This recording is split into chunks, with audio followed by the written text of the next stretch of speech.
Should he be allowed to stand, do you think, in Islington? I think he should. I think we need to be a broad church. I really do. Even under Tory Tony Blair and all the difficulties, because Tory Tony Blair. he held number 10 for 14 years. And it was a broad church then. We were allowed to protest. We were allowed to have different thoughts, and we were a stronger party for it. I think you need the different voices. Otherwise, how can you progress with policy unless you have different voices? Why do the Tories keep banging on about Jeremy Corbyn? Conservative Prime Ministers, and we get through those a fair way, if not these days. Keep banging on about him. Does it do them any good? Of course, Jeremy Corbyn had a huge personal following, led the party to 2 general elections. The first against Theresa May when he did surprisingly well, and the second against Boris Johnson when he led his party to its worst post-war defeat. As it gets a bit complicated, this. He is still a member of the Labour Party, but he's had the whip suspended by Keir Starmer, which means he's currently an independent MP who is a member of the Labour Party.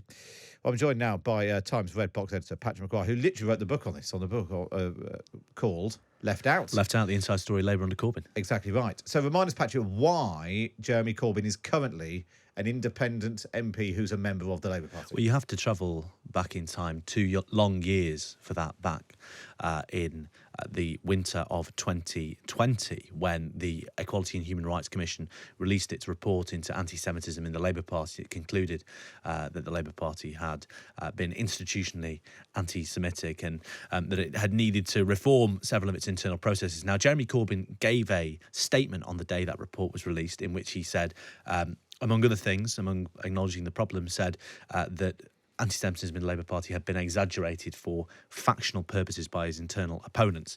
He was suspended by Keir Starmer, and a condition of his readmission has always been that he has to retract that statement and apologise, which he has yet to do. And we'll be hearing from James Schneider shortly on that question. And ever since then, he has remained suspended from the Labour whip. He's not sitting as a Labour MP.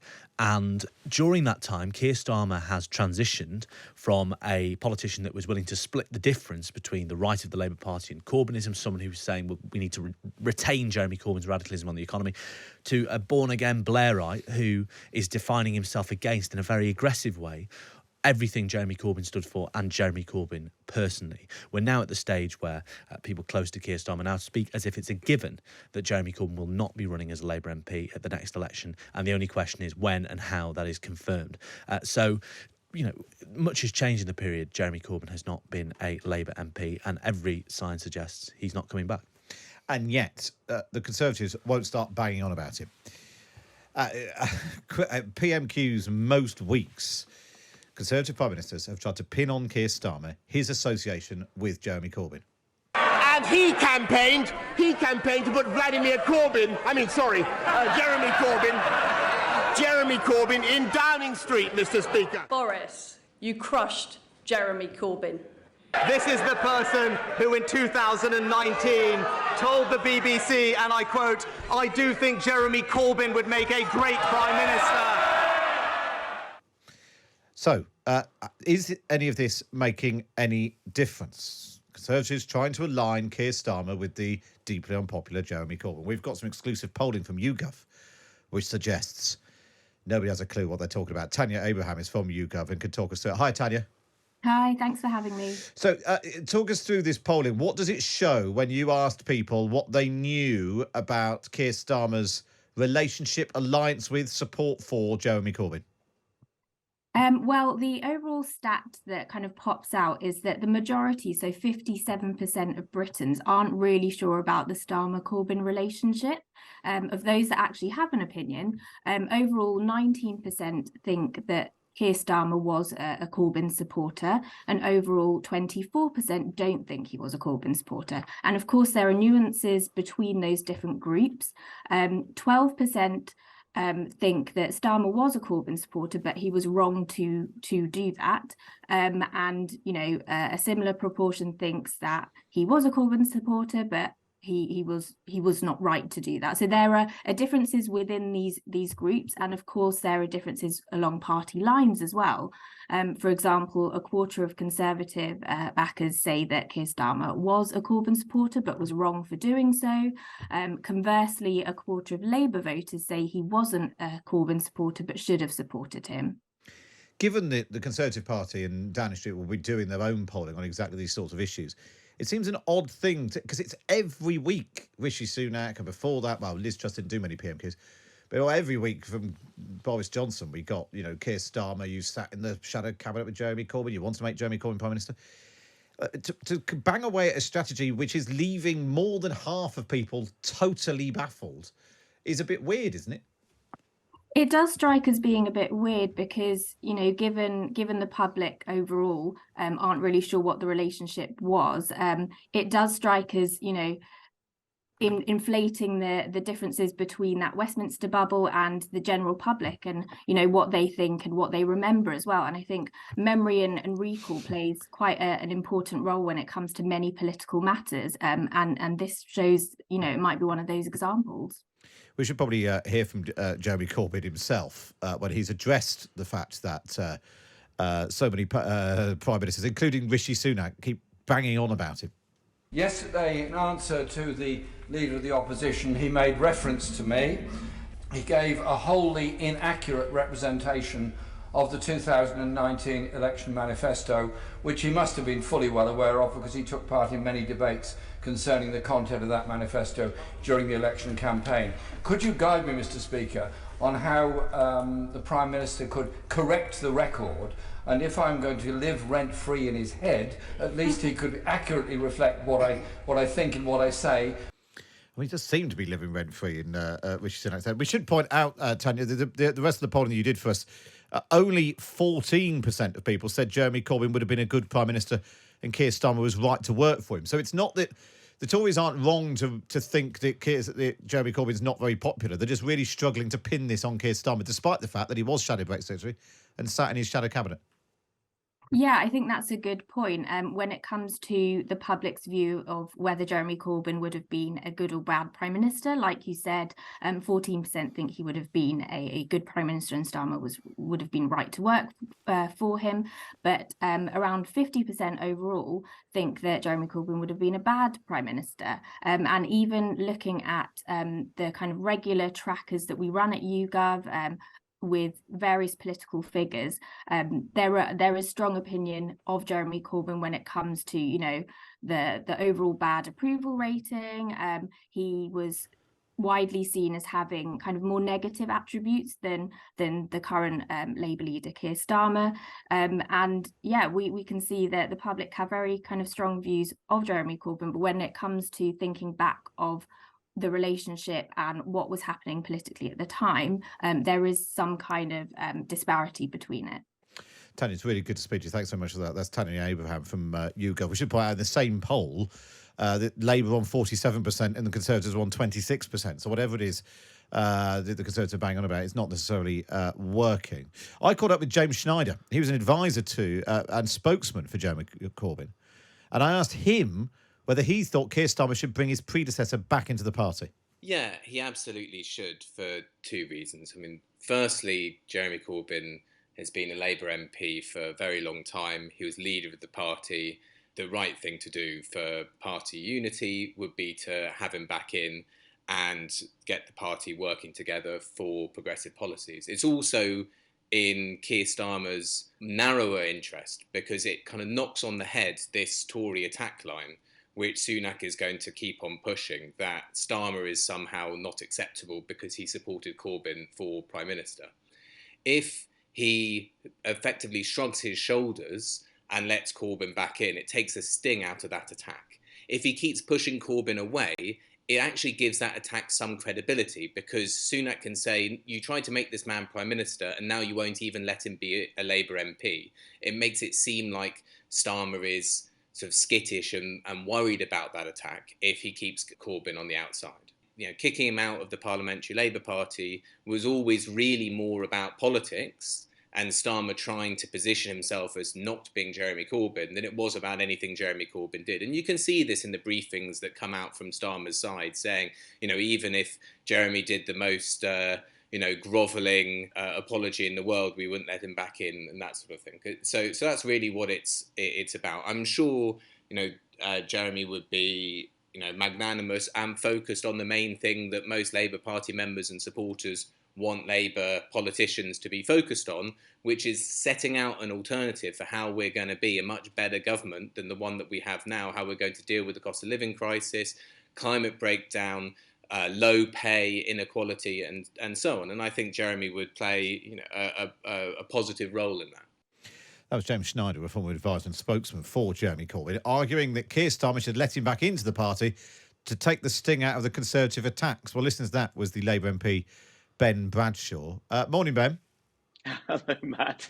I wonder what you make of that followed the logic of that argument. Should Jeremy Corbyn be let back into the Labour Party? I don't think Keir Starmer or the current Labour leadership will be taking any lessons in strategy from Mr. Schneider, who helped propel the Labour Party to its worst election result since the 1930s. And in that clip, I mean, Mr. Schneider completely ignored the reason that the whip was removed 2 years ago from Jeremy Corbyn, because of his appalling response to the Human Rights Commission report into anti-Semitism that found that the party under his leadership had broken the law on several counts. And the fact that he still hasn't apologised for that and set the record straight, and he doesn't show any sign of doing so. I think there are probably other reasons why he'll never be a Labour MP again, such as his support for the anti-NATO Stop the War movement over the Ukraine issue. But look, I think the fact that Rishi Sunak keeps going on about this every week at Prime Minister's Questions shows how desperate the Tories are. And as you pointed out and your pollsters pointed out, it's had no impact on our very healthy poll lead. And in fact, it gives Keir and the Labour Party every week an opportunity to remind people just how much the party has changed under Keir's leadership. On the specifics, though, of Keir Starmer against Rishi Sunak, although the voting intention polls, there's a big old gap. Keir Starmer is only on the question of best Prime Minister. Keir Starmer on 31%, Rishi Sunak on 27%. In our focus groups, it comes up a lot. People do still slightly have doubts about Keir Starmer. Is it a problem that he sat in Jeremy Corbyn's shadow cabinet? For instance, you didn't. He then ran on quite a left-wing policy platform to become leader, and has then shredded it and is moving further to the right. Is that a problem at all, Ben? No, I don't think so at all. I mean, I think a lot of people who served in Jeremy Corbyn's cabinet would have thought very carefully about that. But the simple truth was that if people like Keir hadn't served, there wouldn't have been a shadow cabinet, because there weren't enough true believers in the PLP to fill a Corbyn shadow cabinet. And I think Keir, I can't speak for him, you need to ask him about this, but I can imagine that he felt it was more important there were competent people in that shadow cabinet who could help prevent Jeremy Corbyn doing things that are even madder than the things he wanted to do, such as on Brexit, where I think Keir felt his role and duty was to try to steer Britain towards a less damaging Brexit than the one we ended up with, and I think it's been proved right on that. So no, I don't think that's a problem at all.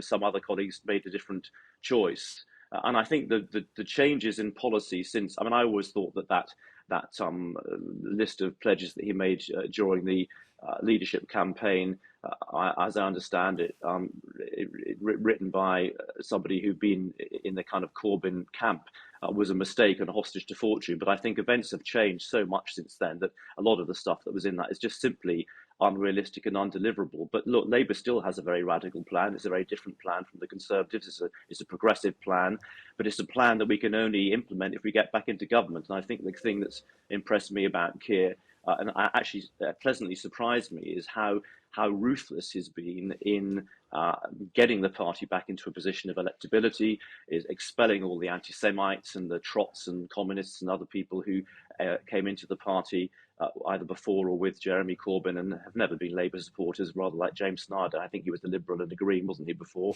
And has made the Labour Party electable, making the Labour Party electable again. Yeah. And, we can't change this country for the better and repair the damage that 12 years of Tory government has done without winning an election. And I think that's where Keir is absolutely spot on. Let me bring in Patrick Maguire. Ben, you talk about Keir's ruthlessness and the need to purge the party. You wouldn't use the word purge, I'm sure, but get rid of sort of continuity Corbynite elements.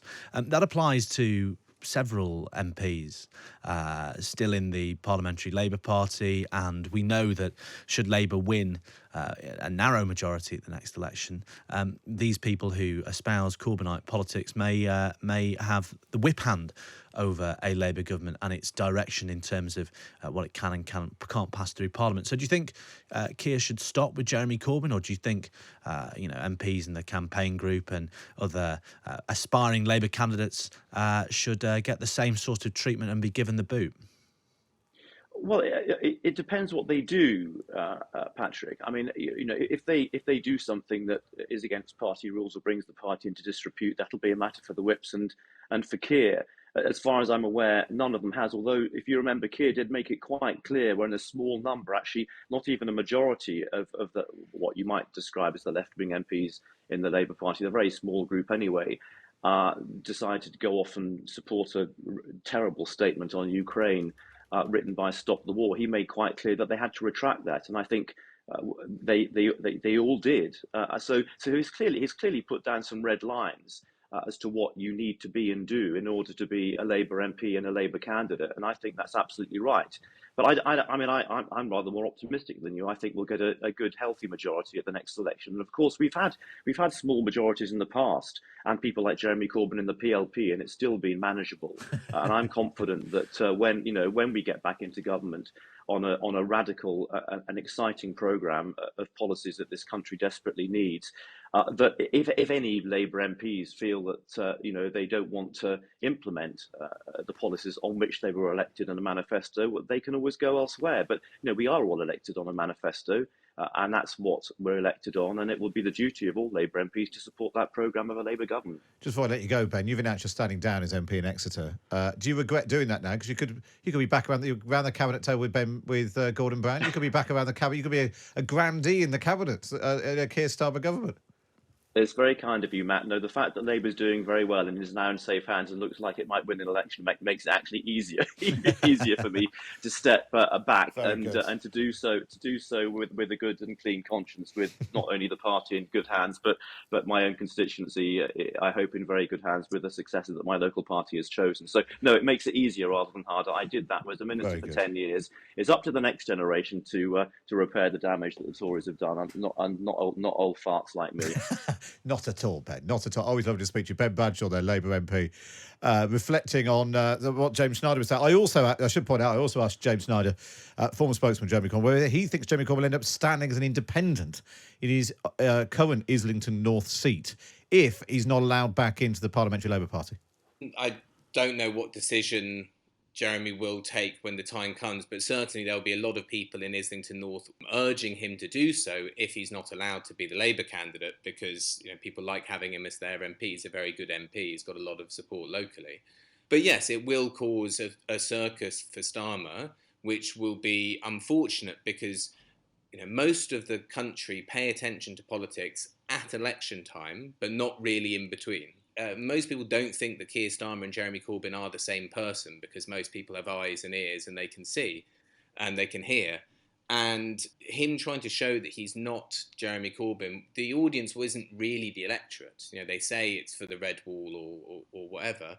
It's to show parts of the establishment that were frightened about a Corbyn government because it would radically redistribute wealth and power from the few to the many, that they don't have to worry so much about a Starmer-led Labour government and therefore don't need to attack him so much. That's the real audience for Starmer's Corbyn bashing. It isn't for the electorate because most people don't particularly care. That was James Schneider speaking to me yesterday about whether or not Jeremy Corbyn should stand as an independent. What do you think, Patrick McGarr, would happen? Because he's obviously very popular in Islington North, but all research suggests that MPs massively overestimate their personal following in their constituencies. Well, look, Jeremy Corbyn has been the MP for Islington North and will have been the MP for Islington North for 41 years at the next election. And unlike a lot of MPs who then subsequently run as independents, see the handful of Tory ministers who did so in 2019, does have a degree of national profile, has been an MP for 4 decades, has a big personal following in Islington North. Nobody would dispute that. But you're right that in in many ways, people find that when they run, their personal votes are smaller than they like. So the proof will be in the pudding. I think he'll stand a better chance than a lot of independent candidates, and much will depend on who the Labour Party chooses to run against him. Mary Creagh, the former Blairite minister, is one often suggested there. We'll see. It's too early to tell, but as a rule, people who run as independents don't tend to win. The other thing that Keir Starmer's doing with the Labour Party, Patrick Maguire, is getting a real grip on who is standing and likely to become Labour MPs at the next election. Yes, exactly that. The Labour Party is pressing ahead with its selections for target seats for the next election, the seats that it must win in order to form a majority. And as such, Keir Starmer's office are running the rule over potential candidates. And what you tend to see is this. People throw their hats in the ring, and then when the long list and short list are decided, or rather long list, because that's what's decided by the party centrally, mysteriously any left-winger, most left-wingers rather, disappear from the long list at that instance. And why does this happen? Well, you speak to people around Keir Starmer, they say, well, it's merely a question of quality control. We're trying to weed out people who embarrass the party. Look at, Number 10 will be looking at their tweets and their past support for causes Keir Starmer has disavowed. So will we. But embarrassment is subjective, and you find that disproportionately these people are of the left. Only one of the candidates for target seats selected so far by the Labour Party is what you could call of the left of the party, or even a Corbynite, Faiza Shaheen, who's going to fight Ian Duncan Smith in Chingford and Woodford Green, and she was never not what you call a dyed-in-the-wool Corbynista. Well, let's speak to one of those who's been blocked from standing. Emma Dent-Coad was the Labour MP in Kensington, but lost the seat in 2019, has been blocked from standing again. Emma, do you think you've been blocked because you were too left-wing, because you supported Jeremy Corbyn? That's what it seems like to me, definitely.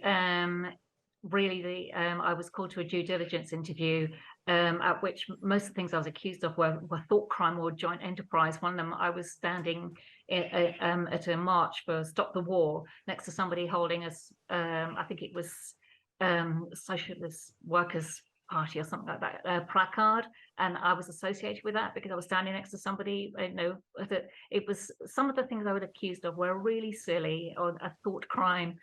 I was in a room with somebody who'd been expelled, somebody I'd never heard of, in an online room with somebody who'd been expelled from the party, and that made me, there were all these things. I was accused of bad judgment. There wasn't one thing which could have got me suspended, expelled, anything else. Should you have been at a Stop the War rally at all, given that Keir Starmer made clear he just disagreed with their position on Ukraine, on NATO? I mean, that is at odds with party policy, isn't it? It's absolutely, but this was in 2019. Jeremy Corbyn was our leader. Stop the War isn't a prescribed a party at all. So, I don't approve of Stop the War's position on Ukraine. But this was 3 years ago, when, times were different. And this kind of retrospective accusations I find very difficult, because Stop the War is, we were protesting against possible action in Syria and protecting people in Syria. And then, all these young people coming over from Syria. So to be accused of something retrospectively, I find is very problematic. And, I've had the same politics since I was about 15. I've always been a pacifist. We're allowed to be pacifists in the Labour Party. And I was forged at a Catholic school, which is very pacifist in many ways. I'm not Catholic anymore, but, the idea that you have to keep remolding yourself, I find quite difficult. I've served under every leader and been very, very loyal party member, even during the Iraq War, which was really hard. But suddenly I'm a dodgy lefty, and I find that quite difficult. I've had the same politics since I was 15. Do you think... I don't mind people associating me with Corbyn's politics, but I'm not a part of a cult by any means, because it is my socialist politics which I've always had. But I suppose it's that socialist politics in 2019 which helped lose you the seat in Kensington. Well, you could say that, but actually, if you look at it, what was happening at that time was the Liberal Democrats saying that only Liberal Democrats can win, and we're going to reverse Brexit, which would have been lovely, but clearly it didn't happen.